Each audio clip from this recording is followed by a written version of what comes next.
The power steering pump on this vehicle started making a whining noise at about 54,000 miles. I could have just added some fluid as it was low, but I decided to flush out the power steering system that I would be starting fresh.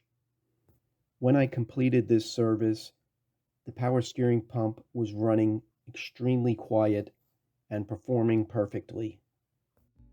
The first thing you're going to want to do is remove the air filter cover, which is the square box on the left. There's 4 Phillips screws holding it down.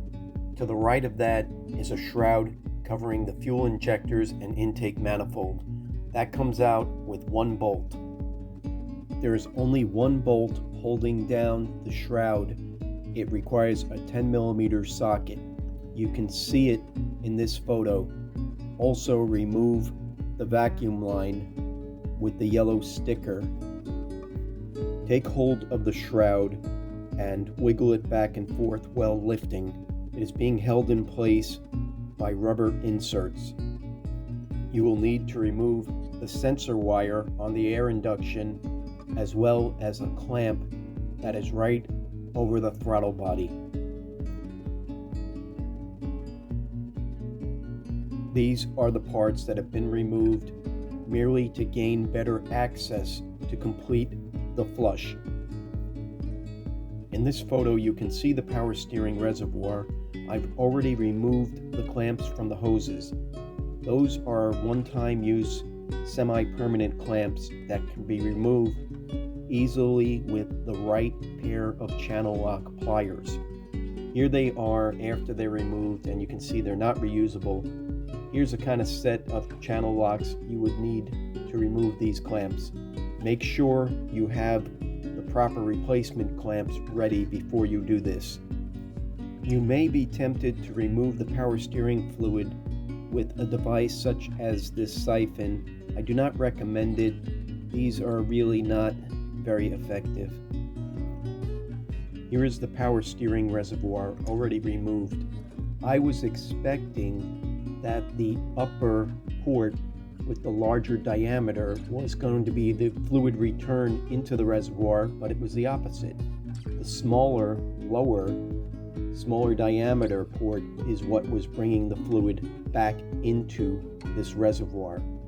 This particular reservoir also has a divider so that when you open the top, you might not necessarily see fluid if it's running low. I don't know why they did it that way, but they did.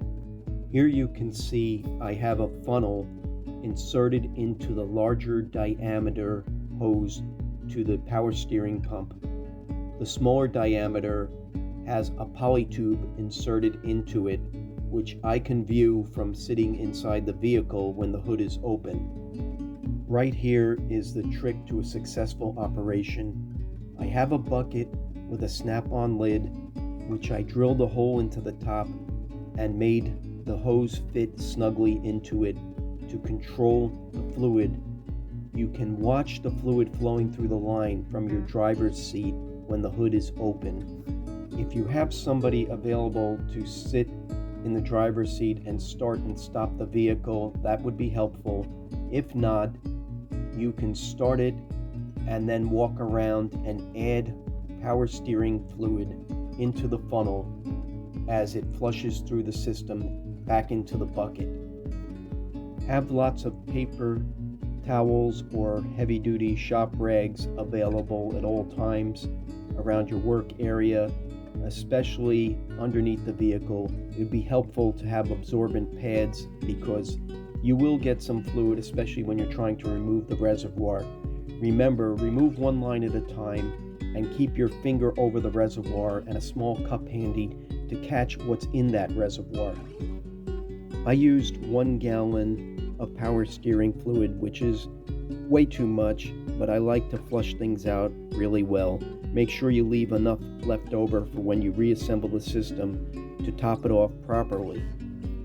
Once you have everything back together, make sure everything is clear under the hood before you take it for a test drive. Do not go far. Go just around the block. Turn the wheel hard right and left all the way to help de-aerate the system. then come back and recheck your fluid levels.